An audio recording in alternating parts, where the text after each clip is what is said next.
That's why he does all the fucking jobs. And he was that ugly when he was a kid, actually. He went to Michael Jackson's house and Michael Jackson said, "Stay in your own fucking room." I don't know if you realise, but I'm quite an intelligent lad. My name's Joe, by the way, and I had the fortunate privilege of playing football for 17 years, which I adored, but I've also studied Anglo-Saxonology and what it stands for in England, and even English. And Wraith, believe it or not, stands for witty and intelligent. Unfortunately, Steve stands for not fucking very. I know there's a couple of people here that's not the same colour as what we are, and I do apologise before I start, Paul, but I have asked you, mate, and all that. And in the wake of the Michael Jackson fiasco, I have to say, I don't know if you realise today that Michael Jackson's actually getting... He says, if you're being black, you're getting fucking 20. But Saddam Hussein's actually moved his trial to Santa Monica. I'm sure you'll appreciate that. And his new song that's coming out tomorrow is going to be Don't Blame It on the Sunshine, Don't Blame It on the Moonlight, Don't Blame It on the Good Time, Blame It on the fucking Jury. We've got a wonderful night for you, and we've got a very, very special guest that'll be coming on, and then we'll do the presentation. And I just want to say at this point, thanks to the lads, Paul and Jay, for the entertainment. They've got the PA system, they've got all the music and all that, and it's great of them to come at such short notice. I really appreciate that, guys. I do have to say as well, by the way, they are going to Shearer's Bar on the 26th of August to do the Geordie Pride, and on the 5th of August they're going to be at Shearer's Bar also doing a gig, so please get yourselves along for that. I had to say that. Thanks very much for the guys there. I said about the special guest that's coming, he's a fantastic lad. Please listen carefully because he's a Scotsman, and let's face it, I got a text the other day and it said Ali McCoist's been caught. You know, this judge, he says been buggering a fucking cat. I went, what?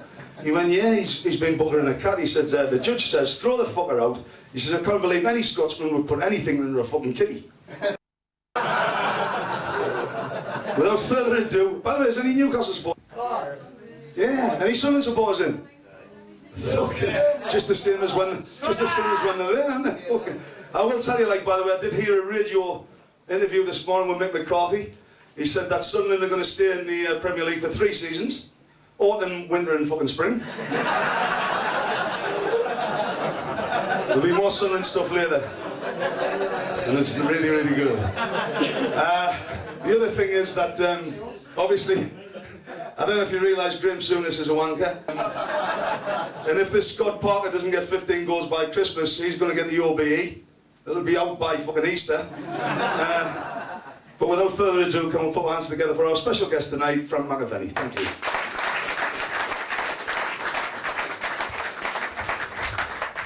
Thank you, Joseph. Frank, lovely to have you here. Frank actually, obviously, lives in Gateshead now. Joe, that's a camera. Fucking hell. What you don't break the fucker. Yeah. Frank lives in Gateshead now. He's obviously plays for the team, Allon FC. Have you had a good season? I don't play, well, I do play for them. I've signed for them. I train with them. Did you get any goals? Apparently I've scored a few and I wasn't there. If Frank had 6 shots at John Lennon, by the way, he'd still be fucking alive today, so... No, that's... Do you want me to start? That's what we're fucking here for, son. Frank, I've got to tell you straight away, most people don't realise footballers and how they start. A little bit insight of your life. How did you actually sign in professional football, and where was that club? I didn't play football until I was 20, going on 21. I didn't watch football.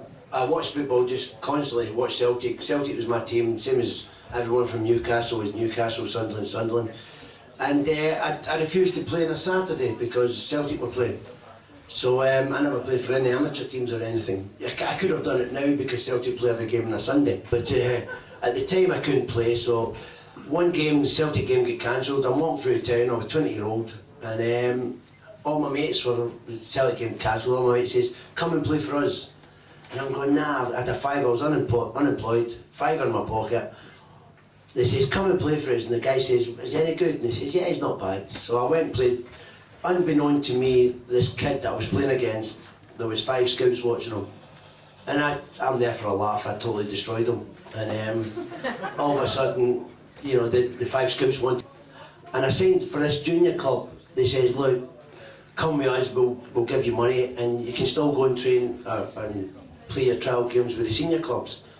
I says, much you give me? They says, 500 quid. I says, cash? They says, yes.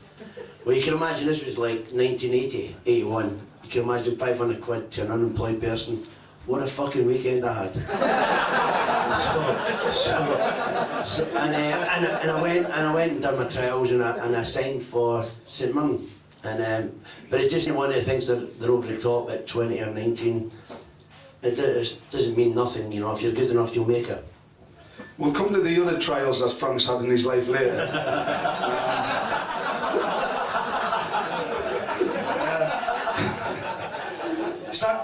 You signed, Frank, for a football club which is known in English football as the Academy of Soccer, West Ham United. How did that come about? It used to be. Well, they're back in the Premier League now, which you're delighted by. Fucking shite there. But that's getting a job apart the next year, so I'm fucking delighted. You're getting a job at doing the PR stuff. Well, it's fuck all to do with football, but it'll be having a laugh. Yeah. So, who signed you for West Ham? John Lyle signed me. I actually went and signed for Luton and my club at St Mirren. I went down, and everything that happens to me in life seems to be a fucking escapade.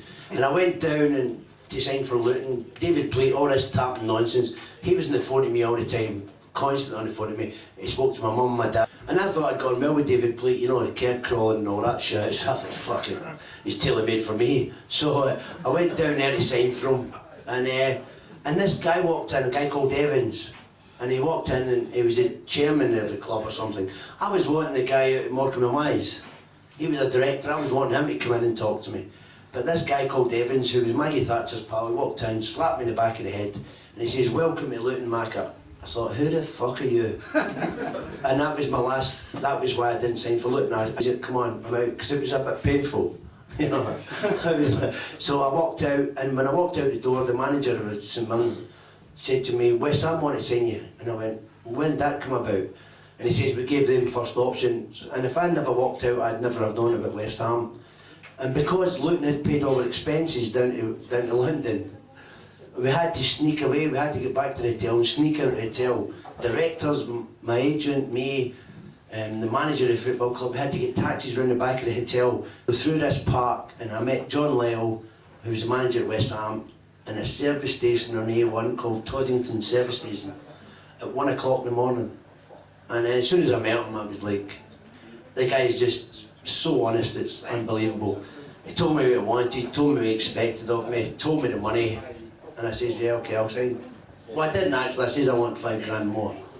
So I've just been tired and basically messed him about. But obviously, you mentioned money there, Frank, and a lot of these people, a lot of the guys, obviously the lads that play for Fellon FC, they don't realise, like, what sort of money are we talking about in them days where you're on signing for, like, I mean, we can talk about it now. I mean, they're on inflated wages now, anything from 60 grand to 100. I signed for West Ham for £350 a week.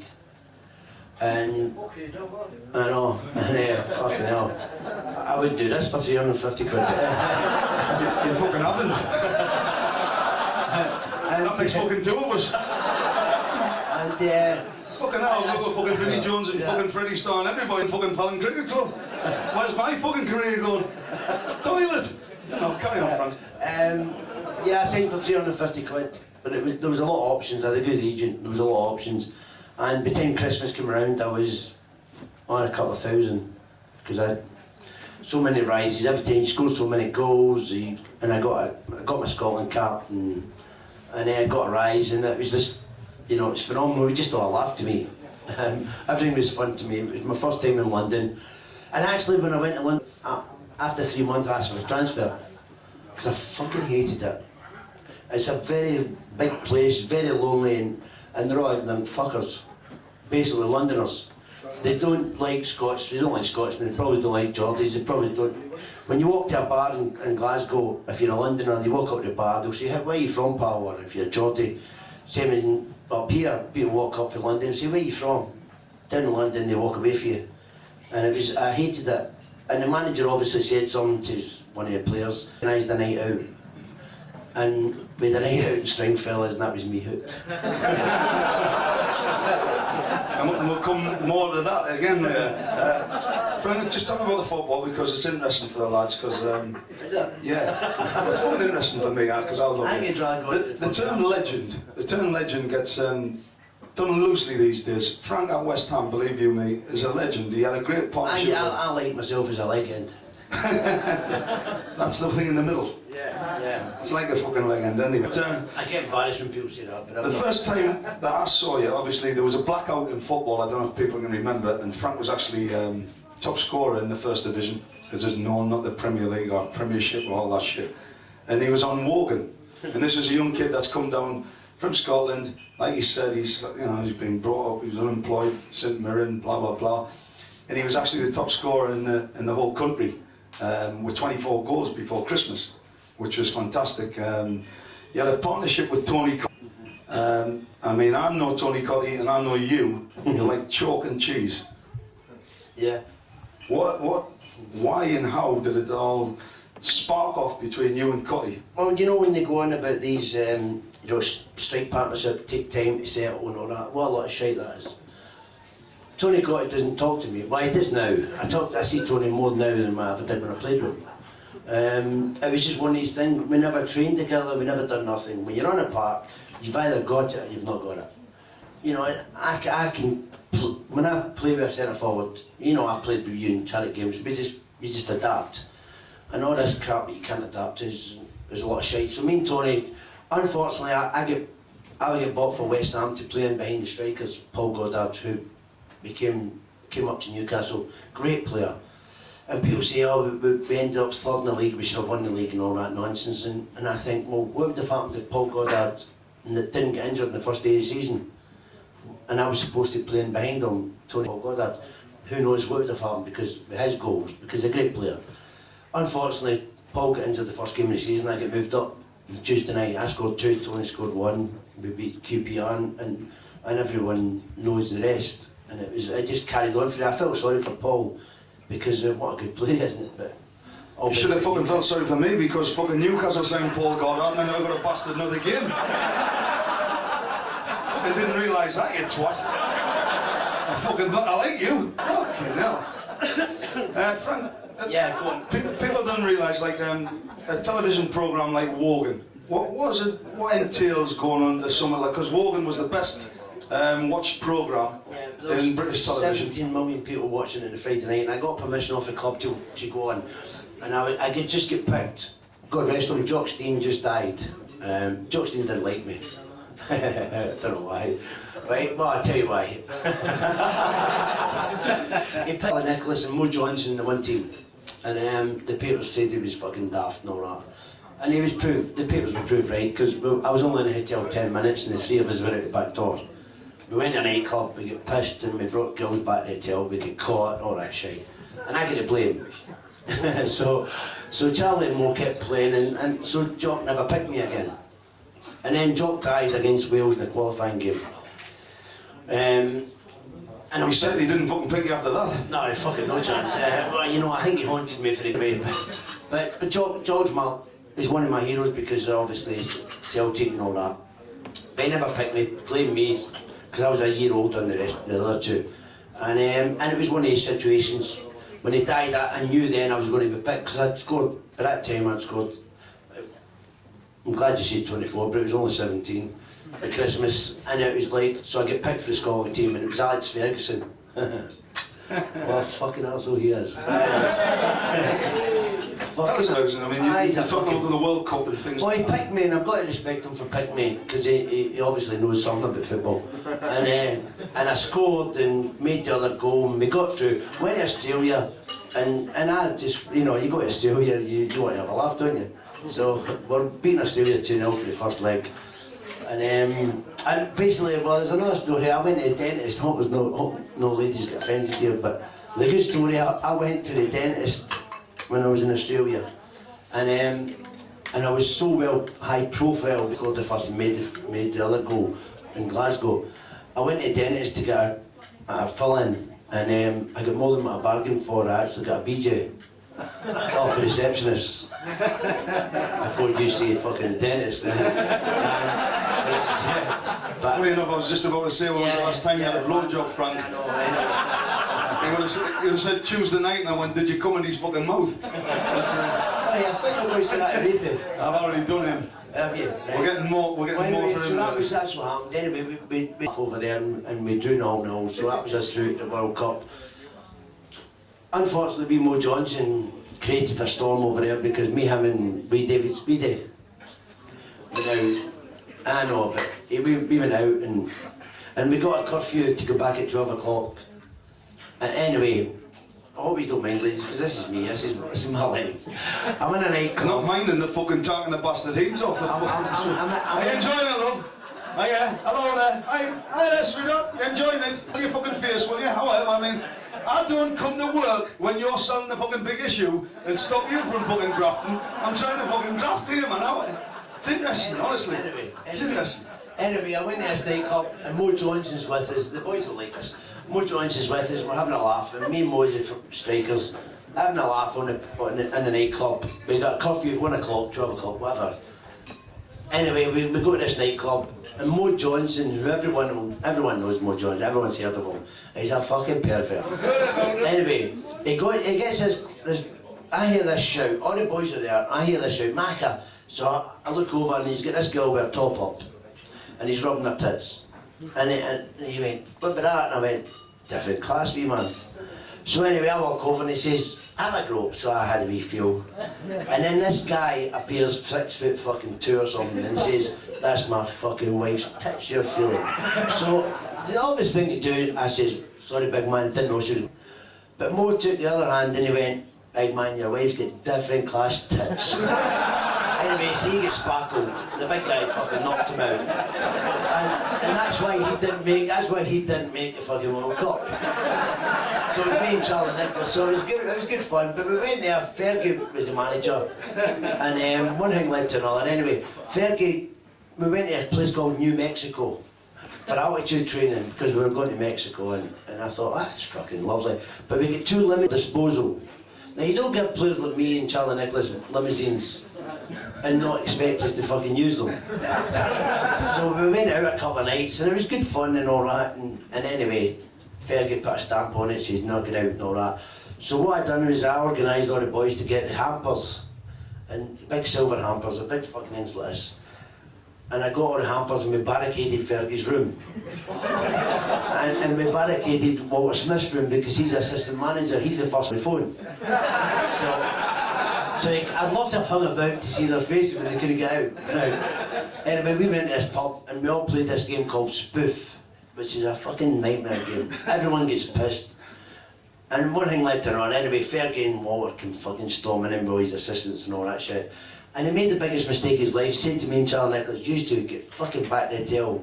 But he didn't send anyone with us. So we just took one of the limousines to our pub. I get to blame it again. So, and I didn't get playing. I'd scored 30 goals in the Premiership, and I didn't get playing at the World Cup. Well, he put me on twice. We were getting beat 2-0 with Germany, and he said, go on, fucking resurrect it. 10 minutes to go, and then he put me on against Norway.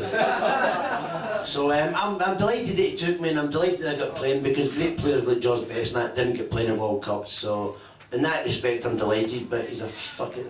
What does Fergie know about football? You're very, very passionate about Scottish football. Yes, I am. Scotland, you're a terrific guy. I wasn't a bit 6 months ago. Scottish goalkeepers. You've got a story about one. I've got a great story, and people like this. Allon Roth's a good pal of mine, and everyone slaughters Scottish goalkeepers. They give them fucking pelters. Quite really so, because they're shite. Anyway, Allon Roth was playing this game against Brazil. I think you all remember it. Anyway, Dave Nerey fucking toe-poked a top corner. A World Cup game. And Bases just woke us up. So, 1-1-0. And he says, and he does this story. I was at a dinner with him, and he does this story, and I've got to tell you. He says, Adair, cutting off the left, beat 3 players, and he cut in. I've come out and I've narrowed the angles, done everything right. and he fucking lobbed me. He says, and I'm going, and you actually see Rafi on TV laughing when the ball was going over his head. He says, and then Zico comes in, a couple of players in midfield, strikes his shot from about 35 yards. He says, I'm just about to grab it, and a gust of wind took it. and it smashed against the bar. He says, and Socrates came running in and headed it top corner. He says, well, I've got up, touched it around the fucking bar. And Socrates says in a great Scottish accent, what a great fucking save. And Rafi says, I was going for the first shot.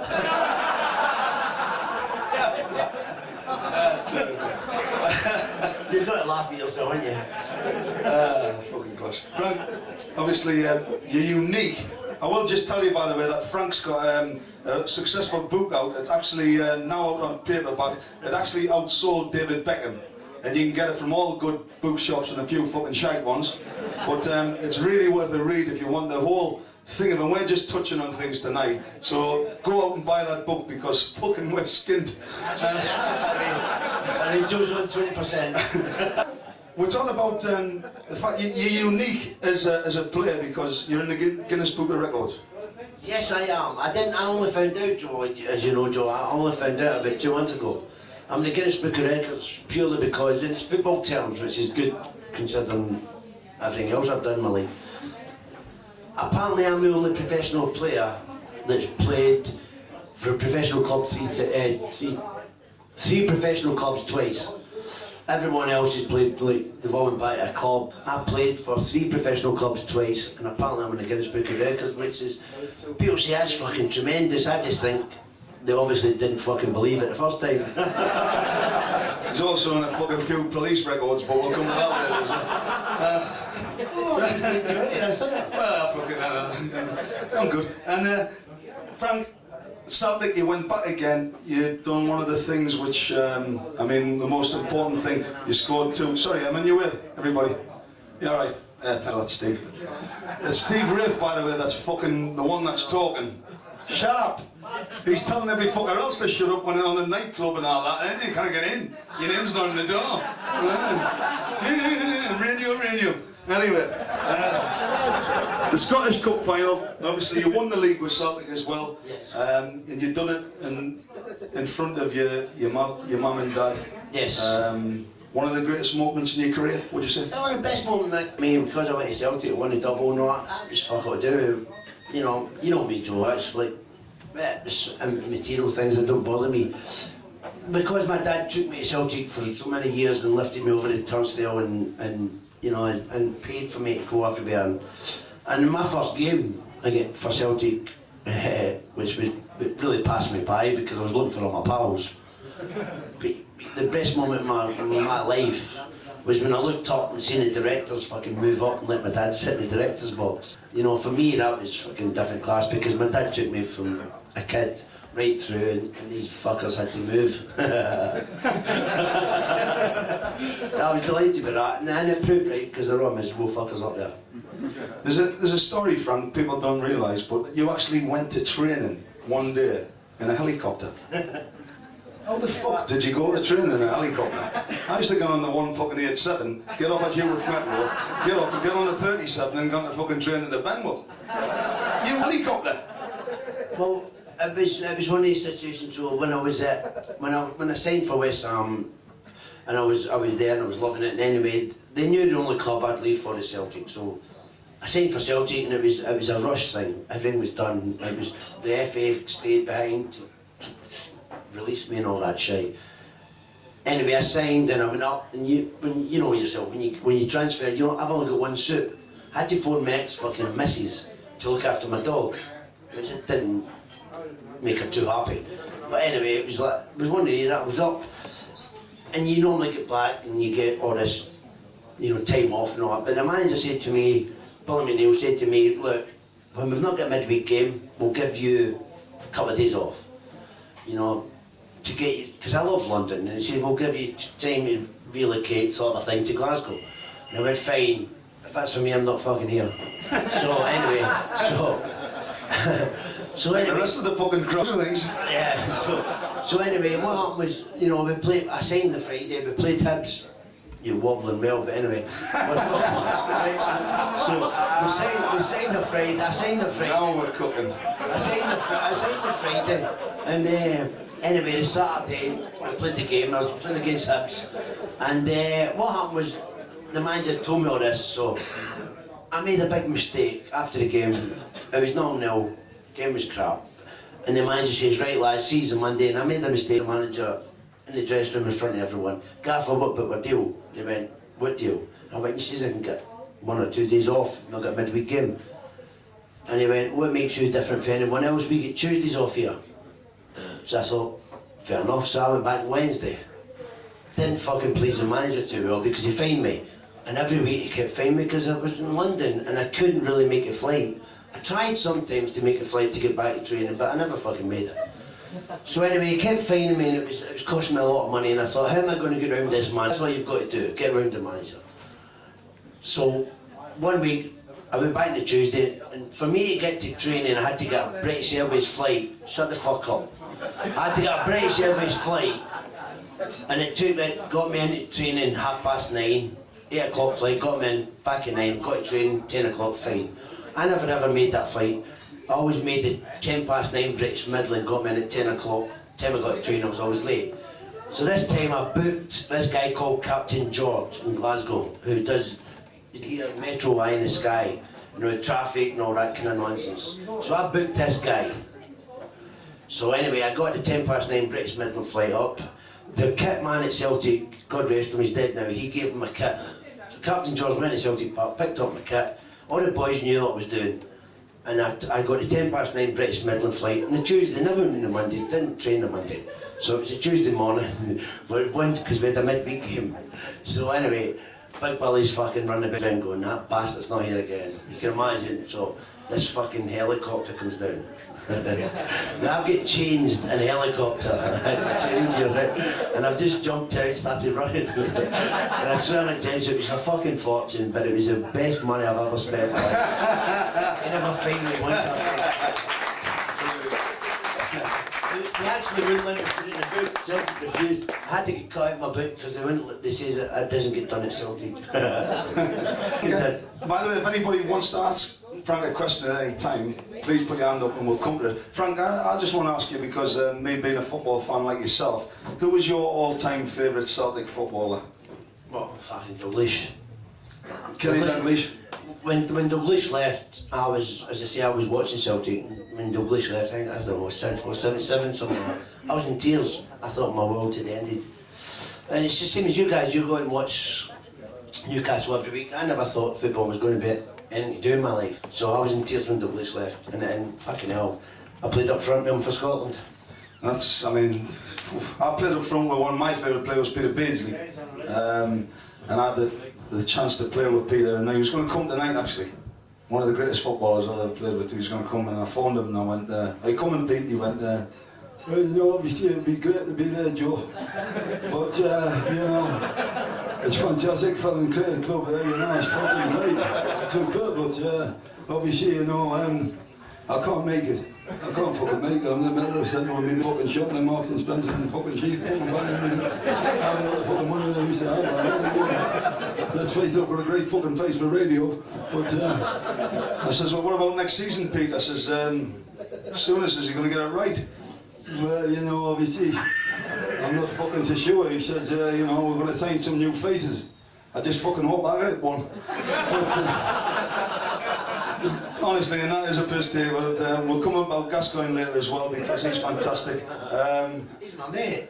Frank, you met Gazza. Yeah, I met him. You've met him a few times. You've just been away with him. I've been away with him, yeah. And it's, you'll be pleased to know Gazza's, he's on the mend. He is on the mend. I was wrong, for some reason I've known Gazza for 15, 16 years now. More than that, 20 years now. And I played against him in Newcastle, Tottenham and fucking Rangers, so I've been about the bushes with him. And anyway, one friend, he picked on me because I was going to Dubai a couple of weeks ago, 6 weeks ago, and I was in the airport and Gazza came in, he's all nervous, not. I went, "Fucking nervous for?" He's going, "Oh, he's never done it but you know Gazza's history, he's not done this for a long time, he's been on fucking everything. Anyway, I'm just me. Had a laugh and walked through the airport. He's picked at me and he's like, come on. So I'm looking after him. And walked through and the guy said to him, Gaza, how you doing? He says, I broke my neck a couple of months ago. He says, I've not looked back since. And I thought, and I was going, and I thought, that'll fucking do for me, because he's got his sense of humour back. But the guy's different class. We were over in Dubai, and we were playing a game, and it was an old firm opening. We opened this golf course. People had to pay to play, and it was me, Gaza, and Gordon Jury. And people had to pay to play play with us. Anyway, this guy walked over and I said, you play mirrors? And he went, no, it's my wife. And this darling walked over, you can imagine. And I'm going, oh, fuck. Anyway, we're having a laugh and a joke. She went, I'm not very good at golf, but she hit this shot for the fucking women's tee, 150 yards down the middle. And we were all over the place because we were looking at her outfit. She had a great outfit on. And we looked like with buggies, right? And Gaza sharing with her. Anyway, so I'm with fucking jukebox. So we're all over the place. She hit another shot 120 yards down the middle, chipped onto the green. She's about 9 foot for the fucking hole. She went, I've never had a par in my life.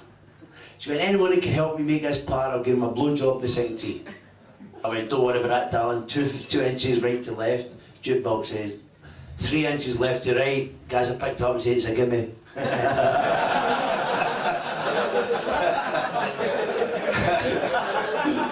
So you were pleased to know Gaza's on the mend. I've got to tell you, by the way, the best footballer in the world in 1990, Italia 90, he was the greatest footballer, but I've known him a lot longer than Frank. I've known him since we're 8-year-old, and I've got to tell you, he's thick as a fucking wheel omelette. But I'll tell you what, Joe, I know you're saying it's thick, but you know what I've noticed with Gaza for 20 years now? He's not got one harmful bone in his body. Correct. He just wants to make people laugh and help people, and I don't think there's not much wrong with that. there's not, but we did go in after winning the FA Youth Cup, after being, as Geordie boys would, celebrated in style, Yeah, the big market. Geordie boys would celebrate a fucking youth cup. It's the fucking last thing we won for fucking 30 years, whatever. Hell. Yeah, but, don't talk about it all fucking night. So we went to the big market and we had a few shandies and whatever, and I said, come on kid, I'll treat you. So we went in the pizza shop and I said, what do you want? He went, I'll have the fucking same as you. I went, great. I says, want to cut into 8 or do you want to cut into 4? He says, Joe, get it cut into fucking 4. I'll never be able to fucking cut, never be able to cut it into 8. Thanks very much, you just fucking killed us there, by the way. Fucking Jesus Christ. Where's Cinderella tonight?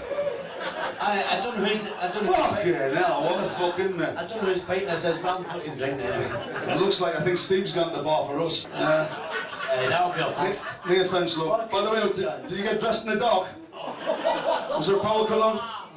You're looking well, by the way. Where you been? Hospital? Anyway, fucking spoil me fucking act, man. You can't collect the fucking glasses when I'm trying to fucking deliver light like that. By the way, I'm not happy again. Frank, I want to get it back real, right? Because I think there's a great audience here. It's the first time I've fucked the line up in my life, by the way. Apparently Frank's fucked a few up. I've never fucked a line up in my life. There you go. Fucking bank on that. And you did have some dark times. We're going to talk about them. Do you have to? You got accused of being involved in a drugs thing where you ended up and your life fucking went tits up. Yeah. How was it like? What happened? Tell us what happened and fucking tell us what you went through. I can't explain how it went. Anyway, I can't explain really how it went, but you know, it was the darkest time of my life, and it was like one of these situations. I was in the wrong place at the wrong time, and simple as that. Anyway, it was shit happens, and I got put in prison. What was the name of the bloke you had your first wank off in prison? Anyway, so I got put in prison, and Best of order, please, lads and lasses. Hey. Best of order, please. The guys come here, honestly, for fuck all. To do your presentation, just can you give us some order? Anyway, I got in prison, and the people say the reason you get put in prison because you done something wrong. Fuck all to do with something wrong. It was because of my lawyer. I get arrested on the Thursday. Time they had to charge me. Friday night I had to go. So my lawyer says, which is a duty lawyer, because I didn't do fuck all wrong, so I got a duty lawyer, which you don't do apparently. And I've got this guy to take me up to court on Saturday morning for bail. which apparently you don't get on a Saturday morning. I didn't know this. So that was one application fucked. Monday morning, he forgot to tell me he was working at York. Now you can imagine all the press, the British press were outside the court on Monday morning, and I was like up first thing Monday morning, everything was done. I actually gave my cigarettes away and I gave all that. They were going, and the police said to me, what door do you want to leave? Front door or back door? I said, I'm going out the front door, I've done fuck all wrong. My lawyer never turned up to fucking 1 o'clock. So all of a sudden I get fucking refused twice. And you only get 3 applications. Obviously he gets sacked at 1:10. And I had to get another lawyer and they sorted it out and I had to spend 3 weeks in prison. But you know, it's a funny thing. It was easy for me in prison. Not easy, it was fucking shit. I wouldn't wish it on my fucking worst enemy. But all they want in prison, the warders not, they want you to call them boss, whatever, governor, whatever. They just want respect. And I'm used to getting up in the morning having a shave and football. Alright boss, how you doing? Do you know what I mean? You do that in football, I'm used to it. So I was calling them all this. That was great. This guy come up to me and he does Tash, you know, he's a Scottish guy, he was an older guy, he was second in charge in the prison. And he said to me, McAvennie, made a big fucking shout. And it was like, I went, yes boss. And he went, come here. And I went, yeah boss. He went, the last time I seen you was 1988. I went, is that right boss? And he says, you signed an autograph for my son after the cup final. I said, is that right boss? He went, just 12. And he gave me a job. And the job was to make nets for fucking Sunderland. How fucking ironic was that? I was making nets for fucking people that I used to score against constantly. So you're busy? He was very busy, Frank. Yeah, I was busy, yeah, new nets. Frank, what do you see, where do you see your life going now? I mean, you do a lot of this, you go to London and get fucking paid for the job, which is nice. Frank's going to do the presentation very shortly. And it's fantastic for somebody, honestly, who's an absolute legend in Glasgow. I've been with him in Glasgow, and I swear to you, I get my fucking cock sucked so much being next to him, it's fucking untrue. And it's even better when they're pissed and I say that I'm fucking Frank. But then the guy didn't realise Frank was like that. But it's terrific for him being here. If anybody else has got anything to add, I'm just going to round this little bit up. Yes, sir? Well, I'm from Burnley, so I'm a Stones Burnley fan. Burnley. So you don't like fucking football then? I will say, by the way, the Burnley crew are all up here, and big round of applause for them because they're massive quality. Super smashing, great, marvellous. So as you said, Frank, right? Obviously, you met Andy Payton. Yes, I did. And down in Burnley and Padiham, he's a big lad. Like, you know, our heroes, like Jed Milburn or Alan Shearer. So... No, I wouldn't go that fucking far. Fucking Andy Payton we're talking about. Great lad. Suppose he is. Great lad. Fucking guys that played for Burnley, fucking, you know. Against Scotland as well. Go on. The guy said the scored against Scotland as well, but there you go. Go on.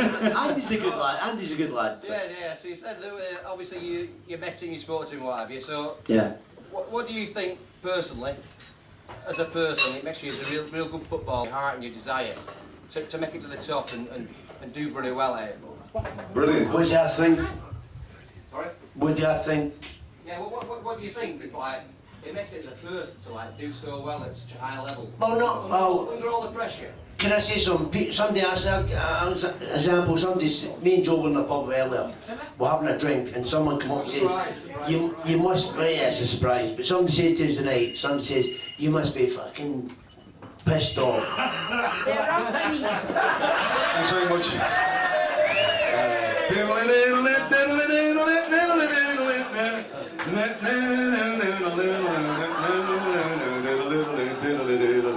Super smashing, great, marvellous. You've been a lovely audience. Bullseye and Bully special prize. Well, no, somebody said to us tonight, somebody come up with us in the pub and said, it must be shit for you guys because, you know, like, the money they're making nowadays and all that. And me and Joe come out with the same answer straight away, which is true. We didn't play for money. You know, it was great. I mean, I made my top wage of £5 grand. and it was fucking tremendous. But see, once I crossed that, I hate to say it, white lines. But when I went onto that park, you know what? David Beckham said something. He says it was the safest, because I was like the boy down in London. I was like this big fucking thing, which it's not me. You know, this image they painted of me. And when I was on that park, that was the safest I could be, because I didn't give a fuck when I was in the park. You know, I was just a player who went on the park and I loved the game, and I would have played for nothing. Do you know what? It was like, they gave me $5 a week. They're giving somebody now fucking 70 and 80 grand a week. That's their fault. I'm delighted the players are getting that kind of money. Me and Joe played for love of it. We love the game. You know, and even now I'm training with these lads. I'm going, I love a game. I just love it, and I can't get a son in Glasgow and I can't play at the weekends, or I would. But I'm going to go up next week and play against Rangers and kick a fucking shite out of them. You see that, by the way, on Sky Sports 1, the Scottish Masters, and Frank's actually the manager of Celtic, the magnificent Celtic. Well, they actually said to me, come on, play, and I said, no, not unless I pick the team. So I picked the team so we can go up and beat Rangers, because I don't fucking like them. And you can see that on Sky Sports next week, 4 o'clock. Has anybody else got anything for Frank? Apart from the other? Oh, he's got something for that. Can you put your hands together, lads and lasses, for the magnificent Frank McAvennie? Thank you very much. Right, we're going to get on with it because we've got some fantastic entertainment coming up. With Paul and Jay. JB, sorry about that, my old pal. I am dyslexic. Have you heard about the dyslexic lesbian? She said, is this my dildo? Probably get that tomorrow morning, it's nice. I'll ask Steve, because why we're here tonight, the most important thing isn't about us, to be honest. It's about you lot. It's your presentation. But I did ask Steve to write a few ditties down. I said ditties, not dotties. And about some of the players that play for Fallon FC. So I'm sure it'll be fucking interesting, this bit. Especially if the fucking wives are here. Anyway, so he danced for a lie, and I'm gonna start with you, Paul. Where are you? Fucking hell, Sam, I couldn't see you. Are you walking in a trench? Sammy's actually there. He's the smallest bloke in the team, but he's got the biggest heart. That's... He's here by popular design because he was riding in the fucking Northumberland plate yesterday. Should have been a fucking jockey, son. And but somebody saw from Steve, remember, so you owe him a kick in the fucking shins. But remember, he knows the fucking craze. But it's alright because they're all fucking dead. So, next we've got Ballsy. My mate Ballsy's fucking class, honestly. The 5-pint wonder. Has a fucking pint and turns like the Incredible fucking Hulk. Cause an argument in the fucking phone box. But a terrific lad, by the way. Fucking class. And he's getting a job, by the way, with Kevin there. And good luck for your job, son. I hope it works out for you. Ray Watson. Where's Ray? He's not here. Oh, we'll fucking talk about him a bit. His nickname's Rambo. He gets kicked off the park every week, but he's always up for more. He's Fallon FC's answer to Peter Beardsley. He was going to come tonight, but obviously he was that ugly when he was shutters on his pram. In fact, he went to the freezer once and the fucking fish fingers went for his throat. But we've got to remember that these guys are all part of the team. And next up, we've got. I'm not you a fucking again, honestly, in my life. She's a centre half. Now gets fucking past her, obviously. You ever heard of the VPL? It's the visible panty line. You niggers, you know, the apple catchers. Anyway, next up we've got Butters. Oh, where's the Butters boy? Oh, he's having a piss. Oh, he's there. Oh, he's having a shite now. It's lovely to see, boy. He's one of the great lads, but he's up at body strength. Fucking hell. Unbelievable. Apparently he's got a big nose. See, he fell fucking down his strike oil. He's known Stephen's put here, by the way. He's an old player. If it fucking rains, he doesn't turn up. But if it's raining and there's a cup final, he's the first fucking man there. So, there's no about it, but next, David Ryan. Is David here? Hi, Dave. The guitar playing fucking figure. What position are you? Left wing. Left wing. He says his life changed when he found God. It must have been a fucking hell of a fucking ball, that. Great to see you. Davy Brown. Where's Davy at? Hello, Davy, the old boy. Dragged out of retirement again. Fucking hell. He's often been spotted in Michael Jackson's house taking all his fucking kids to Neverland. Many a time. Many a time. You know what time it is to go to bed, don't you, in Neverland? When the big hand touches the little one. Next up, we've got Andy Wilcox. Where's Andy? Hi, Andy. Nice to see him turn up on time without getting a lift off Rob. Tight cunt. Still got his christening money. Known as the narcotic specialist, nicknamed Boots the fucking chemist. Stephen, I knows you more than me. I don't know. Little mention for Ray O'Shin. Is Ray here? Is Ray here? Yeah, Thierry Henry. Steve says more like fucking Larry. Just come back off his holidays. Reckon that, oh, you've had a good fucking 2 weeks, kid, haven't you?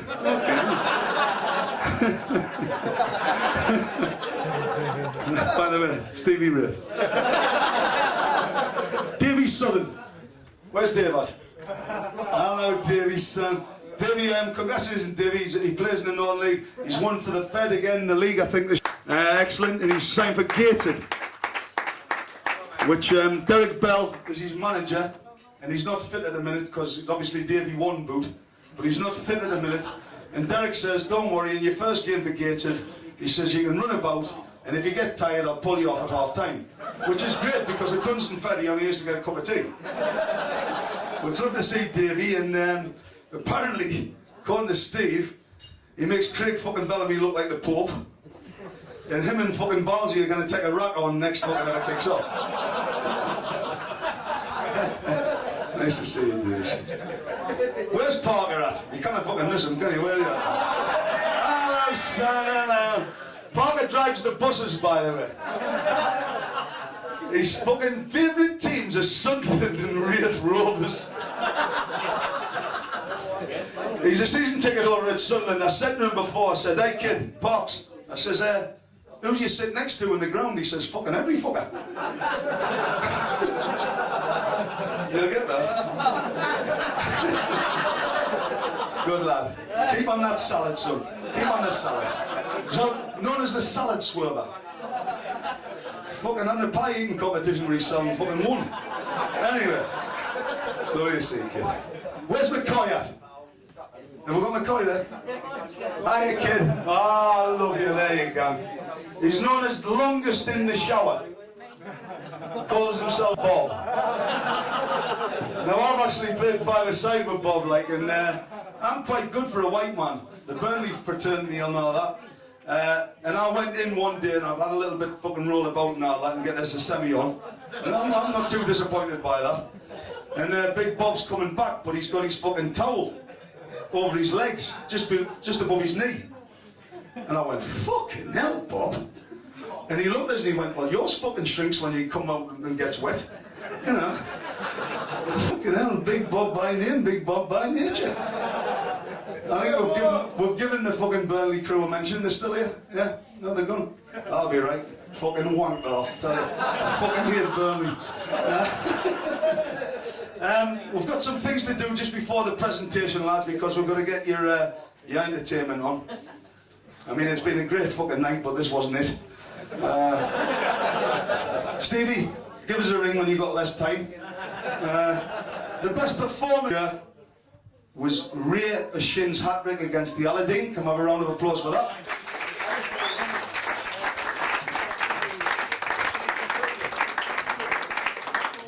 Second best is going to be fucking me to get used to, Clough. The best game of the season was Bournemouth 2, Felling 2. It was Davy Sutton's game. He played with one boot and they scored 2 goals to keep us up. Big round of applause for that game, please. Best tile, ask Ray Watson or McCoy, cockside. No, but I think it's Ray Watson because he made all the fuckers. A round of applause for Ray. Worst dresser, Trotter, the resident Macam. Best teeth, apart from fucking mine obviously, is Dean Askins. His mother loves him. He went to the fucking school disco, by the way. Shadow wouldn't fucking dance for him.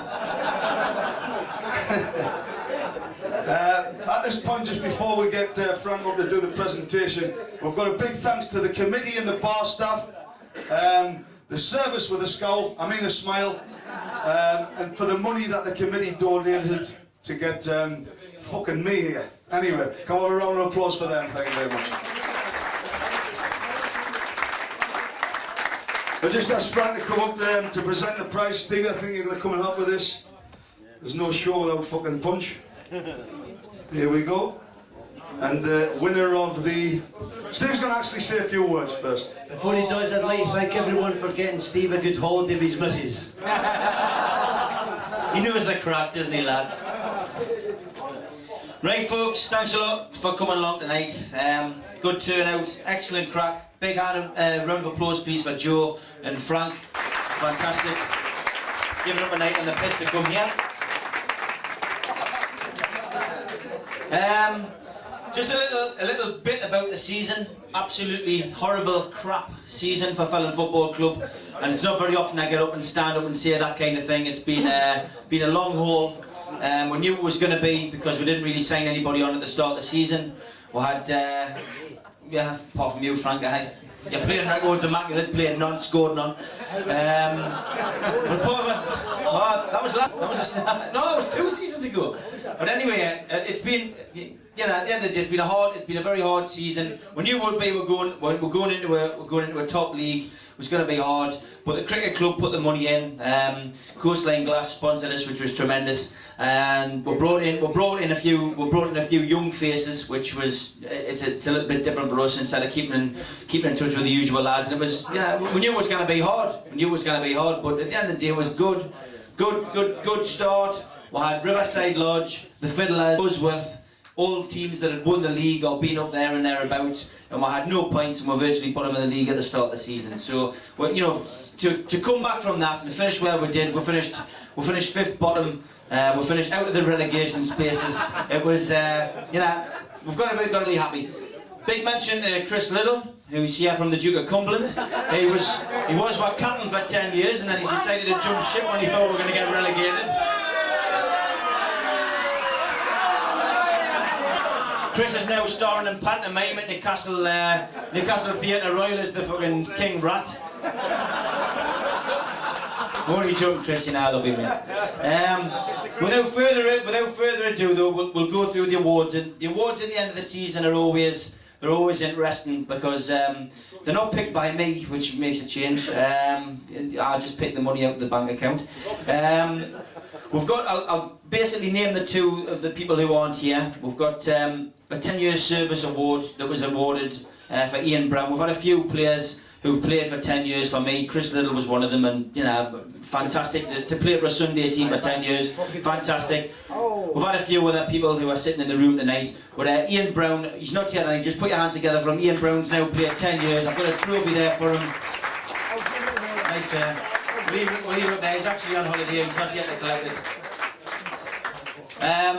Usually I leave managers play till the end, but for only 3 or 4 players who were in the running at any one time, and I made the decision as the lads know anyway who played with the team on the last day of the season, and it was Dave Little, the goalkeeper. So just put your hands together for Dave. Dave was tremendous throughout the season.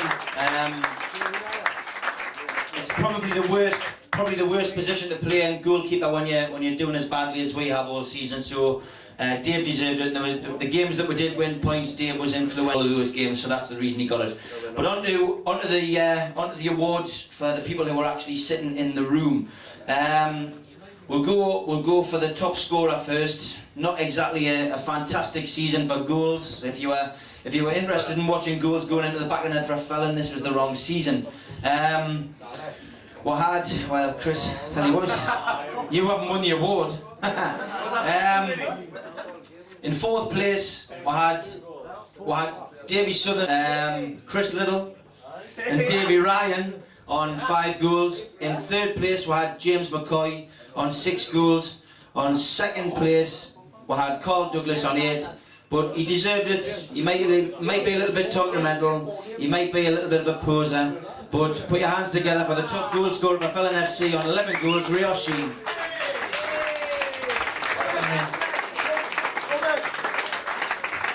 Usher.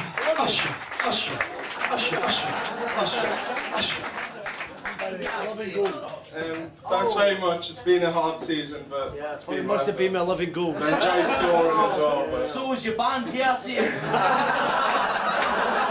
thanks a lot. Well done, Ray. You had the balls to get on the mic, that's all that counts. Man of the matches.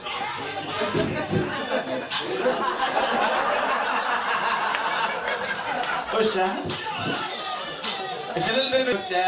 Ray did sign for a Saturday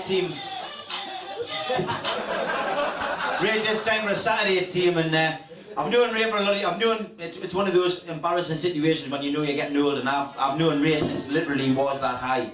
And Ray had actually signed for a Saturday team, which had decided to put a website up there. And they did these player profiles on the website, and it actually had Ray, good photo, in action, on the ball, you know, doing what he does best. And his name had Ray, Thierry, Usher, Lamar, Henri, O'Sheen next to it. So that's where that comes from. But Ray, good season, mate, well done. That's what I've done.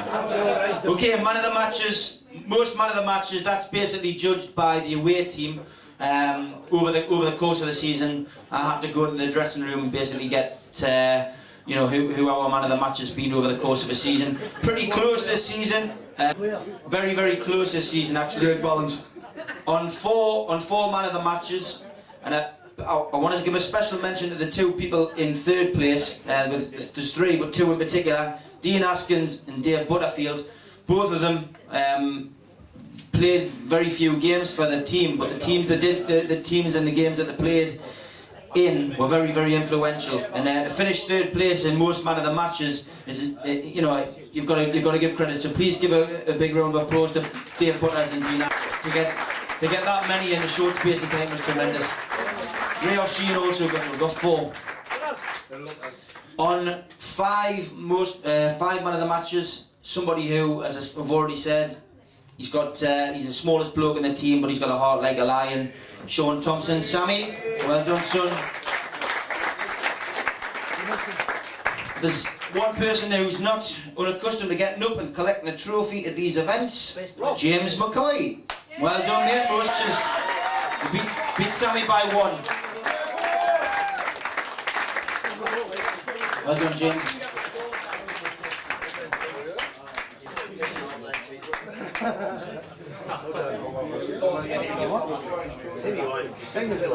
Didn't expect to get it, but I'm going to miss you all next season, lots and lots, because I'm a family man now. I am going to miss you lots, but I'm still going to come watch you. I love you all. Big round of applause. It's not true that he's, I'm signing for Juventus and he's signing for fucking Juventus. He's 6'9", if he fell down he'd be halfway fucking home, but there you go. Great lad, well done. Player will be the last one. I've got an individual award here, which has been donated to us. I was going to buy one anyway, but as a Sunday league manager, it's very, very hard. It's very, very hard, especially when you keep a side together. And I do want to pay tribute to every single player sat in the room who's basically stuck with us, because it was very, very hard season to keep everyone together, hard season to make sure that everybody wanted to still play for the team, wanted to still play for the club. We saw it with the Albany, good team, good footballing team, and unfortunately they couldn't keep it together. Fortunately for us, they could, because we got Dean, we got Tur, we got Lammy, fantastic signings, which in my mind still, and I'm sure in everybody else's mind, we did stay up because of the 3 signings were a crucial part of the season. But it's always sad to see a club die, because I know how much time and effort goes into arranging, running a team as well as running events like this.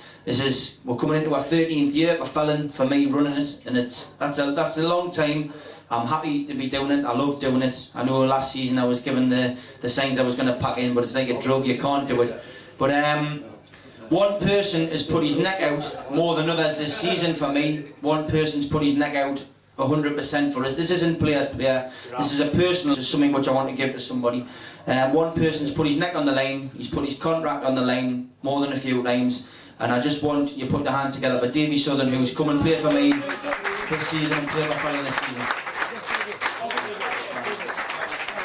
Cheers, Davy. It means a lot. Thanks a lot, mate.